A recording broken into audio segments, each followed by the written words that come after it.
Brian dan Sally mengenyam pendidikan yang baik. Mereka bertemu dan akhirnya menikah. Mereka memiliki pekerjaan yang baik. Brian memiliki jabatan tinggi di sebuah perusahaan multinasional, berpenghasilan besar, mendapat fasilitas dari kantor berupa mobil dan rumah. Mereka sangat menikmati hidup. Sering nongkrong bersama di coffee shop sepulang kantor, nonton di bioskop, mampu membeli baju dan tas yang matching, dan pergi berlibur sesekali. Tapi, kenyataan sebenarnya tidaklah demikian. Utang kartu kredit mereka terus menumpuk tak berujung. Setiap akhir bulan merasa kehabisan uang. Mereka memiliki barang-barang bagus, tetapi tabungan masa depan kacau balau. Brian dengan mudah membeli ini, tapi bukan ini. Tabungan 100 juta pun rasanya masih jauh sekali. Sudah kerja lebih dari 10 tahun, tapi belum sanggup membeli rumah sendiri. Masih tinggal di rumah milik kantor dan mengendarai mobil milik kantor. Tanpa disadari, keluarga ini menggali lubang kemiskinan. Keuangan mereka hanya cukup untuk membiayai kehidupan keluarga saat ini. Mereka harus terus bekerja untuk menghasilkan uang. Pertanyaan yang paling ditakutkan adalah bagaimana jika mereka sudah tua, kemampuan bekerja sudah menurun, atau salah satu anggota keluarga terdiagnosa penyakit serius yang membutuhkan biaya yang sangat besar. Apakah kehidupan Brian dan Sally mencerminkan kehidupan Anda? Apakah saat ini Anda memiliki penghasilan, tetapi sebelum akhir bulan sudah merasa kehabisan uang? Memiliki hutang berkepanjangan yang tidak ada habisnya? Memiliki barang-barang bagus, tetapi khawatir karena tidak punya tabungan? Memiliki hidup yang berkecukupan, tetapi khawatir tidak mampu menyekolahkan anak-anak dengan baik? Memiliki rumah tinggal, tetapi berkemungkinan besar harus menjual rumah bagus ini karena tidak punya dana pensiun? Jika Anda menjawab ya pada salah satu saja pertanyaan tadi, saatnya untuk memperbaiki diri.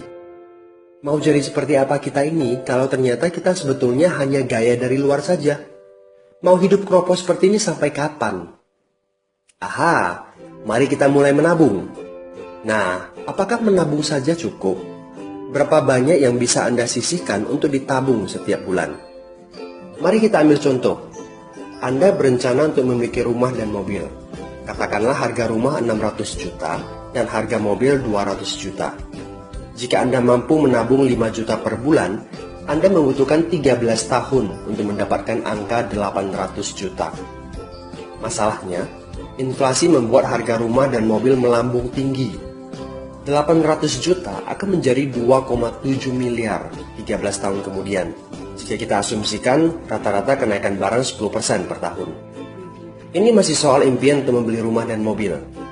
Padahal, masih banyak kebutuhan lain yang perlu dipersiapkan jika ingin hidup lebih baik. Bagaimana dengan persiapan dana hari tua? Agar bisa tua dan tidak sanggup bekerja lagi, Anda punya tabungan yang cukup untuk kebutuhan sehari-hari. Asuransi untuk keluarga? Dana pendidikan untuk anak-anak? Dana tak terduga untuk keperluan dadakan jika dibutuhkan, seperti keluarga sakit, dan lain-lain. Artinya, Anda perlu lebih banyak uang untuk ditabung. Bayangkan jika satu bulan Anda hanya bisa menabung kurang dari 5 juta. Sudah jelas, jika langkah Anda hanyalah menabung, Anda seperti sedang menggali lubang kemiskinan. Hal utama yang perlu Anda lakukan adalah meningkatkan penghasilan Anda. Anda mungkin bertanya bagaimana saya bisa melakukan itu dengan segala kesibukan yang saya miliki sekarang. Apakah saya bisa tetap mencari income tambahan di luar sana tanpa mengganggu pekerjaan utama saya? Seandainya bisa, apa yang bisa saya kerjakan saat ini? Nah, langkah pertama yang perlu Anda lakukan saat ini adalah menghubungi teman yang menunjukkan video ini kepada Anda. Dia punya akses untuk jawaban dari pertanyaan Anda. Informasi. Itu yang Anda butuhkan saat ini. Terbukalah, seperti parasut, pikiran hanya dapat bekerja saat terbuka. So, segera hubungi teman Anda dan dapatkan video informasi berikutnya.